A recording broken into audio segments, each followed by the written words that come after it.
ఒక ఉపమానం చెప్పాలని ఆశపడుతున్నాను. వెంటనే మా నాన్నగారు ఎప్పుడు చెప్తా ఉంటారు ఈ ఉదాహరణ. I like to take that example right now. ఈ మాట మీకు అర్థమవుతుంది సులభంగా. ఆత్మ ద్వారా నడిచేవాడు శరీర ఇచ్చలు నెరవేర్చడం అన్న దానికి సింపుల్ యాజ్ దిస్. ఒక స్త్రీకి కుక్కలంటే చాలా ప్రేమ అంట. అందులో 2 కుక్కలు కొనుక్కుందంట. ఒకటి నల్ల కుక్క, ఇంకొకటి తెల్ల కుక్క. ఆమెకి నల్ల కలర్ అంటే చాలా ఇష్టం అంట. నల్ల కుక్క అంటే ఎక్కువ ఫేవర్, ఎక్కువ ఇష్టం. ఆ నల్ల కుక్క చూసింది, అయ్యో బుజ్జి బుజ్జి బుజ్జి బుజ్జి బుజ్జి బుజ్జి, ఎక్కువ ప్యాంపరింగ్. తెల్ల కుక్క ఉందిలే. కుక్కలు చూసారా ఎప్పుడైనా యజమాని వస్తే ఎగిరిగిరి పడతాయి. నల్ల కుక్కను మాత్రం మంచిగా తీసుకుంటాం, తెల్ల కుక్కను అలా పక్కన వదిలేస్తాం. దాని తర్వాత నల్ల కుక్క మాత్రం మంచి ఆహారం పెడతాం స్టార్ట్ చేసిందట. 2 కుక్క పిల్లలకు వచ్చారు, 2 పాలు మీద ప్రారంభించారు. పాలు మీద ప్రారంభించిన వారు నల్ల కుక్కకు మాత్రం మాంసాహారం, బలమైన ఆహారం పెట్టుకుంటూ వచ్చిందంట. తెల్ల కుక్క మాత్రం కేవలం పాలు ఇచ్చుకుంటూ వచ్చిందంట. నల్ల కుక్కకి కావాల్సిన గ్రూమింగ్ చేస్తాం. ఈరోజు కుక్కల గ్రూమింగ్ చూడండి, one of the best business అంట. ఇక్కడ సంగతి ఏంటో కానీ నేను న్యూయార్క్ వెళ్ళినప్పుడు అక్కడైతే కుక్కలు లేని మనుషులు కనబడరు తెలుసా. పెద్ద పెద్ద ఐటీ సింగిల్ అపార్ట్మెంట్లో ఉంటారంట. సింగిల్ అపార్ట్మెంట్లో ప్రతి ఒక్కరికి కుక్క ఉంటుందంట. ఎందుకంటే మనుషులు ఒంటరితనాల కంపానియన్షిప్కి కుక్కని పెంచుకుంటానికి రెడీ, కానీ పెళ్లి చేసుకోవడానికి రెడీ కాదంట. నాకు లైఫ్ పార్ట్నర్ వద్దు, నాకు డాగ్ పార్ట్నర్ చాలు, అదే నా లైఫ్ పార్ట్నర్ అంటారంట. బట్ దెన్ వాళ్ళకి గ్రూమింగ్ చూసినప్పుడు ఈరోజు మనుషుడు కన్నా గ్రూమింగ్ వాళ్ళకి ఎక్కువ cost. That simple it is. But then ఈ స్త్రీ అదే రీతిగా ఈ నల్ల కుక్కను అధికంగా ప్రేమిస్తూ వచ్చింది, తెల్ల కుక్కను పట్టించుకోలేదు. ఈ 2 సంవత్సరం పెరిగాయి. సంవత్సరం అయిన తర్వాత ఈ కుక్కల మధ్య గొడవలు వస్తాయి కదా, ఈ 2 మధ్య గొడవ వచ్చిందంట. ఈ 2 గొడవ వచ్చి 2 మురుగుతున్నాయి అంటే ఇప్పుడు 2 ఒకదానిపైన పడుతున్నాయి. ఏది గెలుస్తుందో మీరు చెప్పండి. నల్ల కుక్క గెలుస్తుందా, తెల్ల కుక్క గెలుస్తుందా? తిని బలిసిన కుక్క, ఎండిన కుక్క? నల్ల కుక్క గెలిచింది. Here is a fact. దీంట్లో మనం నేర్చుకోకూడదు. ఒక మెటఫార్ చూపించాను అంతే. మన శరీరం నల్ల కుక్క, మన ఆత్మ తెల్ల కుక్క. ఈరోజు మీలో ఎవరు గెలుస్తున్నారు? ఎందుకంటే సేమ్ యాజ్ దిస్, ప్రతి ఒక్కటి నిద్ర లేచిన వెంటనే ఈ శరీరమే ఏం తింటావు, ఏం చేస్తావు, ఏమి ఇస్తావు, తింటాం, పడుకుంటాం, సుఖిస్తాం, అనుభవిస్తాం, చూసిందల్లా కోరతాం, నచ్చినది వేసుకుంటాం, నచ్చింది కొనుక్కుంటాం, నచ్చింది అనుభవించుకుంటాం. ఇచ్చ సంబంధమైన కార్యాల్లోనే దేహము చక్కగా వెళ్తుంది. ఆత్మకి ఏం పెడుతున్నావు? వాక్య ఆహారం ఉందా? ఎంతసేపు వాక్యం చదువుతున్నావు? పొద్దున్న లేచి ఒక మాట చదువుతారంట. ఆ ప్రామిస్ ఏదైనా వస్తే నోటు. కొంతకాలం నా భార్యకి బాగా పోస్ట్ చేయలేదు. పాపం తనే సిద్ధపరిచి చేస్తూ ఉంటుంది.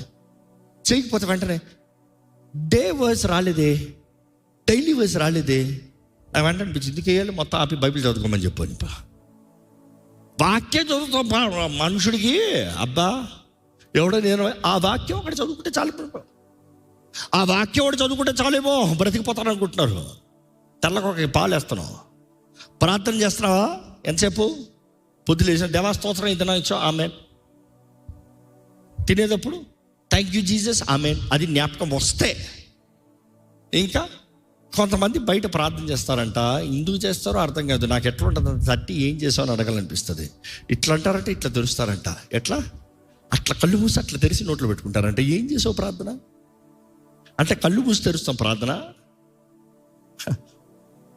అట్ ద సేమ్ టైం కొంతమంది పడుకునేటప్పుడు మాత్రం అప్పుడు గుర్తొస్తుంది దేవాస్తోత్రం. పడుకునేటప్పుడు చెడు కలర్ రాకుండా సాయం దయచేయి, నీ దోతలు కావాలి దయచేయి, నీ కంచి ఆమెన్. అంత కూడా చేస్తారో లేదో.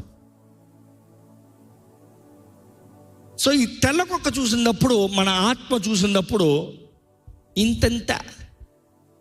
ఈ శరీరం చూసినప్పుడు 16 గంటలు పడుకుంటావు, 14 గంటలు పడుకుంటావు, 12 గంటలు పడుకుంటావు, సుఖం మేపుతూనే ఉన్నావు. ఇప్పుడు నీ ఆత్మకి నీ శరీరానికి పోరాటం. ఏది గెలుస్తుంది? Simple fact. నీ శరీరం బలిసి ఉంది, నీ ఆత్మ ఎండుంది.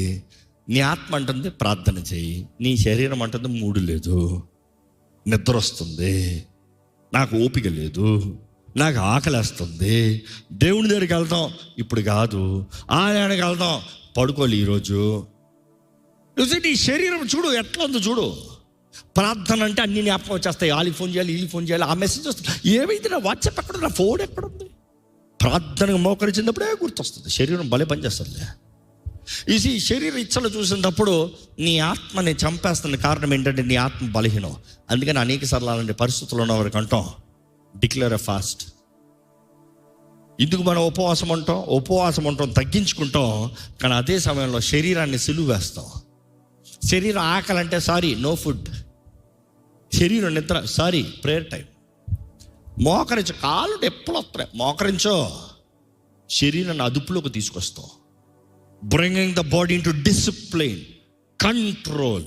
అదే సమయంలో ఉపవాసం అనే వ్యక్తి, తగ్గించుకున్న వ్యక్తి ప్రార్థనే ప్రార్థన, వాక్యం తర్వాత వాక్యము, దేవుని వాక్యం చదువుతూ ప్రార్థిస్తూ దేవుని స్తుతిస్తూ ఉన్నప్పుడు ఏమవుతుంది? ఆత్మ బలపరచబడుతుంది. ఈ ట్రాన్స్ఫర్మేషన్ అయినప్పటికీ ఇప్పుడు ఆత్మ బలమైంది, శరీరం బలహీనమైంది.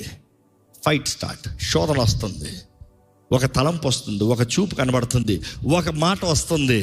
నీ ఆత్మ బలంగా ఉన్నప్పుడు you are ready to overcome the flesh. కానీ నీ ఆత్మను బలపరిచేది ఎవర్రా అంటే పరిశుద్ధాత్ముడే. అదే వాక్యం తెలియజేస్తుంది. నీ ఆత్మను బలపరచువాడు పరిశుద్ధాత్ముడు. దేవుని వాక్యం చూస్తాం. రోమిలికి రాసిన పత్రిక 8:14 ఇందాక మీరు చదివినప్పుడు జ్ఞాపకం ఉందో లేదో, ఎందరైతే దేవుని ఆత్మ ద్వారా నడిపించబడుతున్నారో వారందరూ దేవుని కుమారులు. ఇంగ్లీష్లో, తెలుగులో ఉంది. ఇంగ్లీష్లో చూసినప్పుడు చిల్డ్రన్ అని ఉంది, పిల్లలు అని ఉంది, బిడ్డలు అని ఉంది.